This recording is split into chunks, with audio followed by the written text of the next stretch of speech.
성공하고 싶습니까? 꾸준해야 됩니다. 내가 어떤 부분에서 얼마나 꾸준했느냐에 따라서 나중에 사는 게 달라집니다. 살아본 사람들이 할 수 있는 잔소리죠. 나는 어릴 때 왜 이 잔소리를 하나도 귀를 담아 듣지를 않았을까요? 모르니까. 나는 할 수 있다고 생각했으니까. 자, 뒤늦게 꾸준해져 봅시다. lunch. Via had warned me about lunch in middle school, so I guess I should have known it would be hard. I just hadn't I just hadn't expected it to be this hard. Basically, all the kids from all the fifth grade classes poured into the cafeteria at the same time, talking loudly and bumping into one another while they ran to different tables. One of the lunchroom teachers said something about no seat saving allowed, but I didn't know what she meant, and maybe no one else did. No one else did either, because just about everybody was saving seats for their friends. I tried to sit down at one table, but the kid in the next chair said, "Oh, sorry, but somebody else is sitting here." So I moved to an empty table and just waited for everyone to finish stampeding and the lunchroom teacher to tell us what to do next. And she started telling us the cafeteria rules. I looked around to see where Jack Will was sitting, but I didn't see him on my side of the room. Kids were still coming in as the teachers started calling the first few tables to get their trays and stand on line at the counter. Julian, Hallie, and Miles were sitting at a table toward the back of the room. Mom had packed me a cheese sandwich, graham crackers, and a juice box.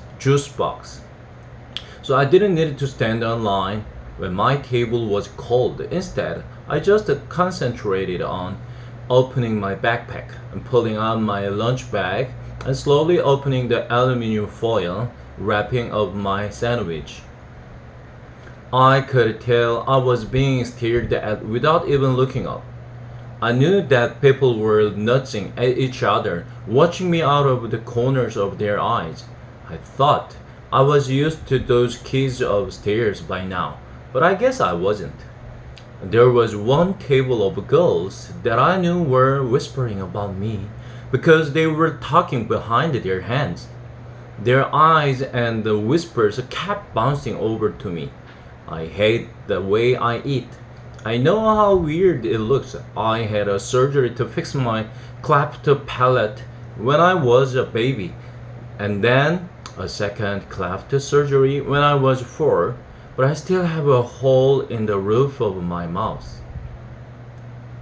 And even though I had a jaw alignment surgery a few years ago, I have to chew food in front of my mouth.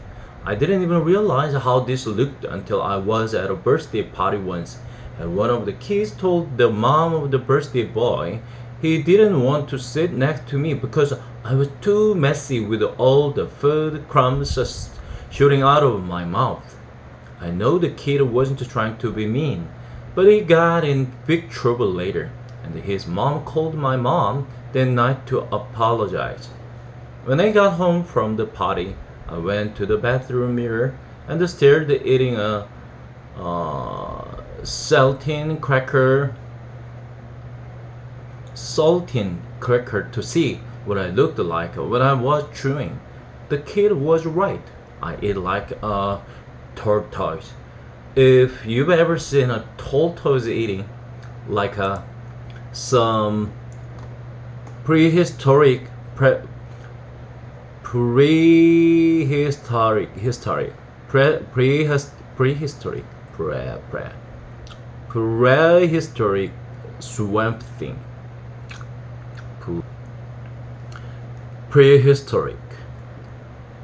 prehistoric이랍니다. 책이 어디 갔나?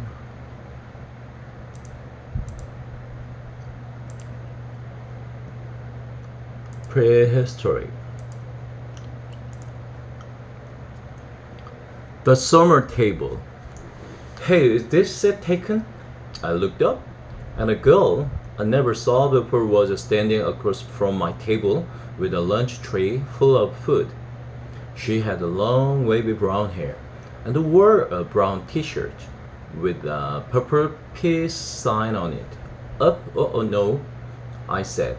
She put her lunch tray on the table, plopped her backpack on the floor, and sat down across from me. She started to eat the mac and the cheese on her plate. "Oh," she said after swallowing the first bite. "I should have brought a sandwich like you did." "Yeah," I said, nodding. "My name is Summer. By the way, what's your name? What's yours?" "August." "Cool," she said. "Summer." Another girl came over to the table carrying a tray. "Why are you sitting here? Come back to the table." "It was too crowded," Summer answered her. "Come, sit here. There's more room." The other girl looked confused for a second. I realized she had been one of the girls I had caught looking at me just a few minutes earlier, hand cupped over her mouth, whispering. I guess Summer had been one of the girls at that table too. "Never mind," said the girl, leaving. Summer looked at me, shrugged a smile, and took another bite of her mac and cheese. "Hey, our names kind of match," she said as she chewed. I guess she could tell I didn't know what she meant.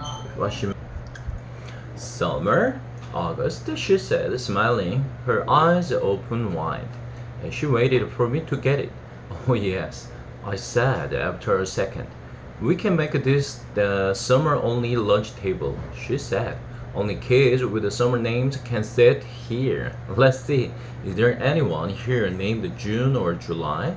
"There's Maya," I said. Technically, May is spring." Summer answered. "But if she wanted to sit here, we could make an exception." She said it as if she'd actually thought the whole thing through. "There's Julian. That's like the name Julia, which comes from July." I didn't say anything. "There's a kid named Raid in my English class," I said. "Yeah, I know Raid, but how is Raid a summer name?" she asked. "I don't know," I shrugged. "I just picture like a reed of grass being a summer thing." "Yeah, okay." She nodded, pulling out her notebook, and Mrs. Petusa could sit here. Mrs. Petusa could sit here too. That kind of sounds like the word petal, which I think of as a summer thing too. I have her for homeroom," I said. "I have her for math," she answered, making a face. She started writing the list of names on the second to last page of her notebook. "So who else?" she said. By the end of lunch, we had come up with a whole list of names of kids and teachers who could sit at our table if they wanted.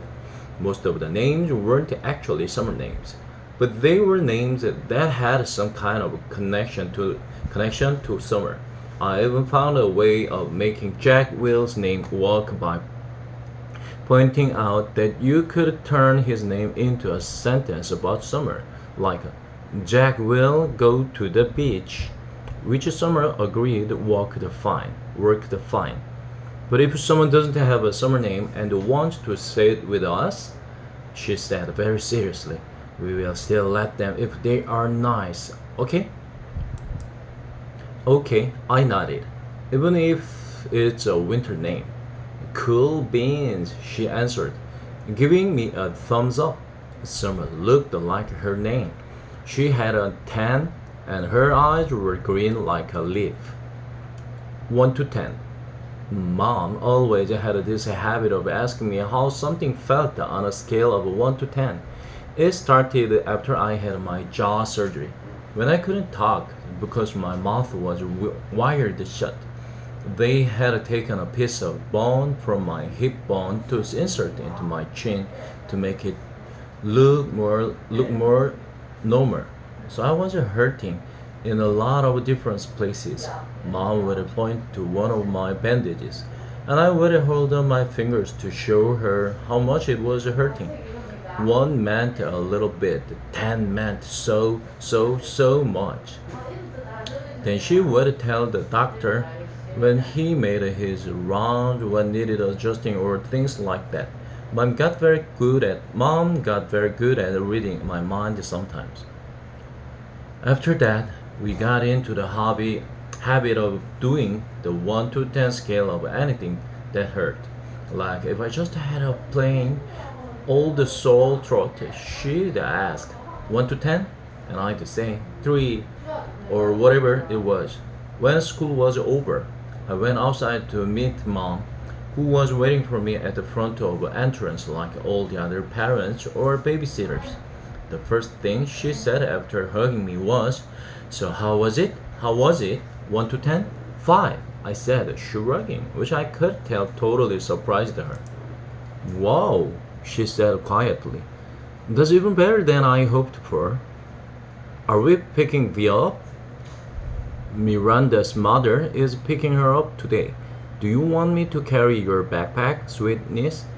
We had started walking through the crowd of kids and parents, most of whom were noticing me secretly, pointing me out to each other. "I'm fine," I said. "It looks too heavy, Augie." She started to take it from me. "Mom," I said, pulling my backpack away from her. I walked in front of her through the crowd. "See you tomorrow, August." It was summer. She was walking in the opposite direction. "Bye, Summer," I said, waving at her. As soon as we crossed the street and were away from the crowd, Mom said, "Who was that, Augie?" "Summer." "Is she in your class?" "I have lots of classes." "Is she in any of your classes?" Mom said. "Nope." Mom waited for me to say something else, but I just didn't feel like talking. So it went okay," said Mom. I could tell she had a million questions she wanted to ask me. "Everyone was nice. Did you like your teachers?" "Yeah." "How about those kids you met last week? Were they nice?" "Fine, fine." Jack hung out with me a lot. "That's so great, sweetie. What about that boy, Julian?" I thought about the Darth Sidious comment. By now, it felt like that had happened 100 years ago. "He was okay," I said. "And the blonde girl? What was her name?" "Charlotte, Mom." I said everyone was nice already. "Okay," Mom answered. I honestly don't know why I was kind of mad at Mom, but I was. We crossed the we crossed the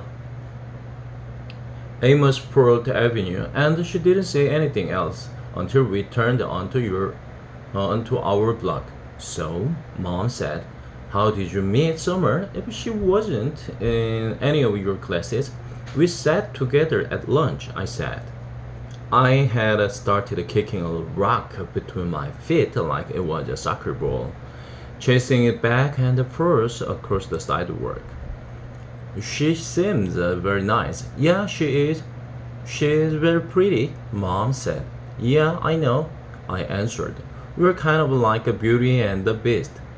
I didn't wait to see Mom's reaction. I just started running down the sidewalk after the rock, which I had kicked as hard as I could in front of me.